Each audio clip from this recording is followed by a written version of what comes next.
எனக்கு மன்சூர் மண்டியில் அரைவல் பாருங்கள் 18,000 பேக் வந்திருக்கு. டோட்டலாக இந்த கிரவுண்டு ஃபுல்லாக இருக்குது. அதுக்கப்புறம் பேக் சைடு ஃபுல்லாக இருக்குது. 18,000 பேக்ஸ் வந்திருக்கு. மார்க்கெட் பொசிஷன் பார்த்திங்கன்னா சேம் மார்க்கெட் இன்றைக்கி.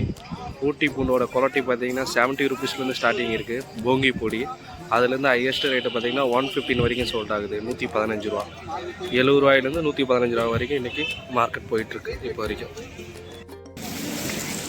இல்லை டபுள் பாம் குவாலிட்டியில் டபுள் பாம் 110 ரூபா சோல்டு. இந்த லாட் பாருங்கள், டபுள் பாம் குவாலிட்டி ஃபுல் பச்சை சாரி 108 ரூபா சோல்ட் ஆகுது. 108 ரூபா. இந்த லாட்டு பாருங்கள், நாட்டு மீடியமில் லட்டு மீடியம் பொடி mixing lot 70 rupees sold. 70 rupees. இந்த லாட் பாருங்கள், ஃபுல் ஈரப்பூண்டு பச்சம். இந்த மாதிரி போங்கி பொடி இந்த மாதிரி முந்தா நாள் தான் வெட்டி அப்படியே தோட்டத்துலேருந்து கொண்டு வந்துட்டார் ஃபார்மர்.